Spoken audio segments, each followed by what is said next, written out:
ഈ കിഴങ്ങിന് നിങ്ങളവിടെ എന്താ പേര് പറയുക? ഞങ്ങളവിടെ ഇതിന് കാവുത്ത് കാച്ചിൽ എന്നൊക്കെ പറയും. ഒരുപാട് നാളുകൾക്ക് ശേഷം ഞാൻ ഇപ്പോഴാണ് ഇത് കഴിക്കണത്.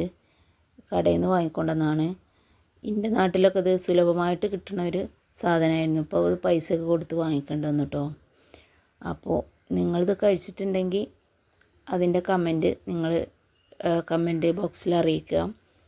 പിന്നെ ഇത് നമ്മൾ സാധാരണ പൂളൊക്കെ വേവിക്കണ പോലെ തന്നെയാണ് വേവിച്ചെടുക്കാറ്. എന്നിട്ട് അതിലേക്ക് തേങ്ങയും പച്ചമുളകൊക്കെ ചതച്ചിട്ടിട്ട് എടുക്കാറാണ്.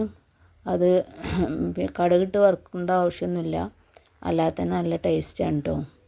അപ്പോൾ നിങ്ങൾ ഈ കിഴങ്ങ് കഴിച്ചിട്ടുണ്ടെങ്കിൽ നിങ്ങൾ അതിൻ്റെ കമൻ്റ് അറിയിക്കുക. വീഡിയോ കാണുന്ന കൂട്ടുകാർ സബ്സ്ക്രൈബ് ചെയ്യാതെയാണ് കാണുന്നതെങ്കിൽ സബ്സ്ക്രൈബ് ചെയ്യുക. ലൈക്കും ഷെയറും കമൻറ്റും ചെയ്യുക. Okay, by.